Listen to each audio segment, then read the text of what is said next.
You know, there's something really special about evil. I've always had this really weird fixation with villains in stories. If a story doesn't have a good villain, then I'm probably gonna hate it. It doesn't matter how perfect the rest of the story may be, no villain, 0 out of 10. Even if the story has a great villain, but there is no awesome final confrontation with that villain, then it will still be a 0 out of 10 for me, dog. To me, there is nothing that beats the satisfaction of watching a great villain get laid out by a well-deserving hero. I'm not even joking, guys. My wife makes fun of me because I could literally be brought to tears by a well-executed climax. Am I alone here? Please let me know in the comments if you feel the same way sometimes. I gotta know. Lately, it seems like movies and books are too afraid to write truly evil villains anymore. There are tons of reasons for this, but there are plenty of writers out there who still really want to write truly evil villains, but might be too afraid that their villains might come off as cliche or juvenile. We've had plenty of morally ambiguous villains or morally gray villains, and honestly, it's just getting boring. Sure, these villains can be relatable to the average person, but villains aren't supposed to be average people. I don't write fiction to write average people. This video is not about writing villains that you might agree with right up until the very end of the book. I am sick of seeing villains that are totally based for like 90% of the movie and then suddenly go Joker mode in the last 10 minutes for whatever reason. This video is about writing truly vile monsters that are very entertaining to watch and read about. Speaking of truly vile monsters, this video is brought to you by our partners at the IDF, the Republican Party, and all billionaires, bringing cartoonish levels of evil right to your door. Because we hate you and want you dead. By the end of this video, I hope I can help you write your pure evil villains with confidence. I want to see more real badass villains out there, and this video is my way of making that happen. Now, just to get this out of the way at the very beginning, everyone and their mom knows that evil is subjective. We know, we get it. Go ahead, write your philosophy thesis in my comment section about how evil cannot be defined so that we can all ignore it. This is not a philosophy channel. This is a channel about crafting stories, so let's craft some villains. There is a fine line to walk when writing a truly evil villain. It is very easy to make them cheesy as hell. If you go too far with the evil, your readers are going to just roll their eyes and picture this guy when your villain is on the scene. Don't go far enough and your villain will just become more morally gray slop. Over the decades, we have seen antagonists become more and more layered.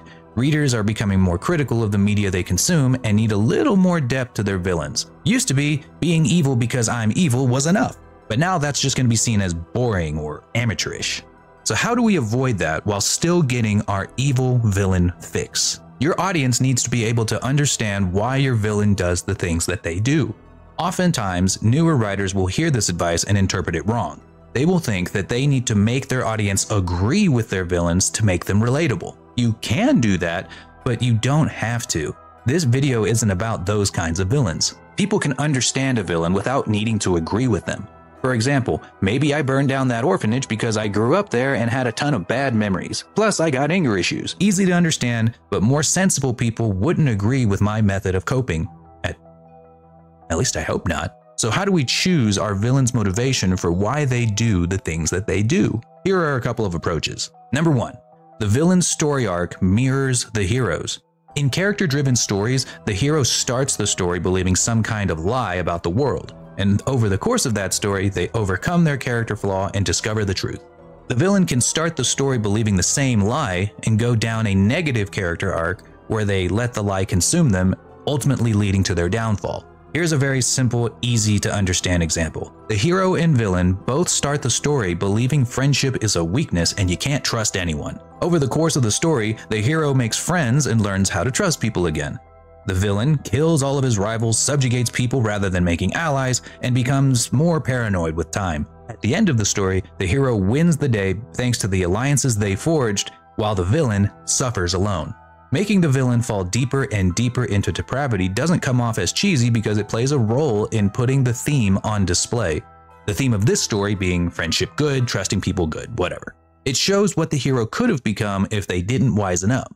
It's literally the "we're not so different, you and I" thing. Very underrated trope when done right. Number 2, the villain is just extremely antisocial. Sometimes people just want to watch the world burn. There are plenty of examples of terrifying villains who simply do not see the value of human life. The only thing they care about is their own self-interest, and sometimes not even that. Our world is filled with ruthless people just like this. They could literally watch the entire world die if it meant they could get what they wanted in the end. Even if they were the last person alive, they would rule over the ashes of a dead world with a smile on their face. Villains like this don't act entirely rationally. Most people in the world are not antisocial, so you as the author might have a hard time trying to rationalize the motivations of a type of villain that is most often irrational. If this sounds like you, you're approaching it wrong. Instead, lean into this villain's manic nature. You don't have to turn them into like the Joker or anything, but if their master plan comes off as a bit crazy, it's because it is. The motivation is that the character has lost their mind. Maybe they were driven crazy over the course of the story, or maybe they've always just been that way. Regardless, unless you are a licensed psychologist, you really do not want to diagnose your villains. You really do not want to be coming off as ableist in your writing. For example, if you specifically state that your villain has, say, schizophrenia, it could be interpreted that they are doing evil things or that they are evil because of their mental illness, and it's not a great look. It's honestly best to just not mention a mental diagnosis at all unless you are very confident you can represent that mental illness fairly and respectively. If your villains are acting antisocial, it's best just to leave whatever mental diagnoses they may or may not have up to interpretation. Number 3, your villain is destruction incarnate. There are many examples of villains in fiction that are physical embodiments of bad things like death, destruction, chaos, etc. I think there are like a million different evil incarnates in the DC universe alone. These guys are simple and to the point. They kill, murder, and destroy because it is their purpose to do so. It's not personal, they simply exist to make things worse. They're like a force of nature. They can't decide to stop, they can only be stopped. Most of the time, these kinds of stories end the same way. The hero defeats the incarnation of death or destruction or whatever, only to learn he can never stop it completely because it's a natural part of life, blah blah blah blah blah. It's a tried and true story trope. Don't be afraid to use it. What you should focus on is adding an extra layer or two of metaphor to add some depth to this very simple trope. For example, in Dragon's Dogma, the dragon returns as a representation of the cycle of death and rebirth. The dragon comes to destroy the world unless they are beaten by the chosen arisen. They don't really revel in the task, they just do what they were made to do. If the arisen defeats the dragon, they have a chance to challenge God to take his place. Should he fail to defeat God, he becomes the next dragon and starts the cycle of destruction all over again. The message here is that the only way to escape the cycle of life and death is to literally become God. I am so hyped for Dragon's Dogma 2, guys, oh my god! These are just a few examples of motivations for truly evil villains that I could come up with off the top of my head. However, I think we as a community can make a much better list than I could alone. Tell me all about your villains' motivations in the comments. Maybe I'll make an inspiration video that we as a community can all draw on for our future work. So now we know how to make a villain's motivations, but how do we present them in our writing? Well, that's a very complicated question, so here's a very complicated answer. As artists, our work generates emotional responses in our audience, both good and bad. We can't control how others will perceive our work, but we can still try to keep these emotional responses in mind when writing our characters and our scenes. At the end of the day, how our stories make people feel is the most important thing we have to consider when making anything. So what kind of emotions are we wanting to evoke with a truly evil villain? Go watch your favorite movie with your favorite truly evil villain in it. Write down exactly what you feel when you see them on screen, then come back to this video. Go on. Go. For me, I tend to feel a combination of fear, anger, hatred, and sometimes admiration and satisfaction. You might feel completely different, but these would be the same emotions I would want to invoke in my readers with my villains. Most of these feelings don't really sound fun, but that's okay. People enjoy horror because it's scary and have enjoyed tragedies for centuries despite the sad endings. Negative emotions can really elevate the response of your story, especially if you understand how to write with intention. I'll go over each of these emotions and give examples of how you might be able to invoke these emotions in your readers. Not every villain needs to embody all of these traits. Take any advice I give here that you find useful and leave the rest behind. This isn't a checklist, it's more like a suggestion box. A truly evil villain should be scary. This doesn't mean that you need to write a horror story if you don't want to, but a pure evil villain should inspire fear every time they are in the scene. Ramsay Snow from A Song of Ice and Fire is a perfect example. He may not look like much, but half the time he is in the scene, he is committing some kind of atrocity. There could be a scene where your two favorite characters are just having a nice chat. Then Ramsay shows up and the fear and anxiety starts to set in because you're not sure which of these characters is going to walk out of here with their skin still on their body. I'm not saying your villain needs to literally flay people alive in every scene to be scary. Your book may be a little more PG than others. If your target audience is younger or has less of a stomach for violence, try to figure out what would make them scared. There are many ways to make someone scary without making them literally Michael Myers. A silly example is a villain that really loves to fire people for the smallest things. If your character's job is really important to them and your audience loves that character, the villain's presence can still be very anxiety-inducing because the reader really doesn't want the hero to lose their job. If you can't think of a way to make your villain scary, you'll probably find it easier to make your villain hateable.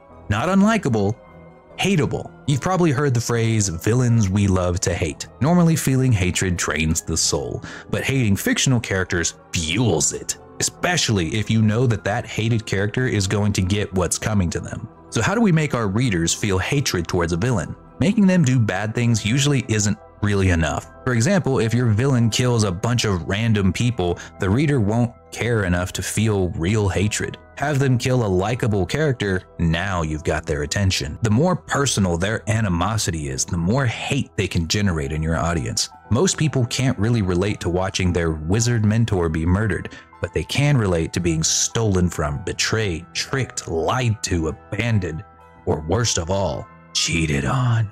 This is why some people can hate villains that haven't killed a single person more than they hate Emperor Palpatine, despite the fact that he's killed billions of people. If your villain is going to kill someone to generate hatred, give it some time. It doesn't have to happen at the beginning of the story. Give the reader some time to like the character, and then give them the axe. It works even better if the protagonist surrendered to save their lives and the antagonist kills them anyway. If done correctly, your final confrontation is going to be so much more meaningful. Picture this scene if you can. The protagonist and antagonist stand before each other at the end of the story. Their hatred for one another is at a boiling point. You can tell by the way they're looking at each other that only one of them is walking away from this moment. They charge, every punch fueled by rage. The hero strikes with the fresh memory of every atrocity committed by the villain in his mind, and the villain strikes back with the anger he feels after his ambitions have been thwarted. This setup is foolproof for me. Watching two people with a real messed up history finally duke it out to the death will always be a 10 out of 10 for me. The satisfaction of watching a real monster get completely destroyed is unmatched. This is likely the most impactful emotion generated by a truly evil villain: satisfaction. There is so much injustice in our real world. So many truly vile people never get what's coming to them. Fiction allows us to live in a world where justice can be served and evil can be beaten. Is it predictable?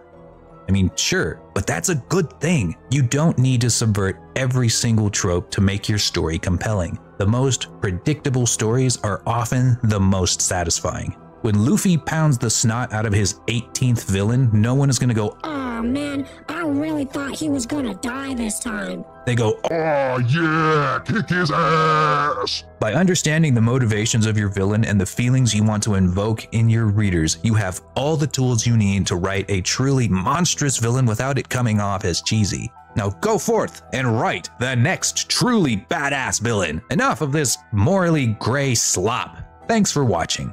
Have a bad day.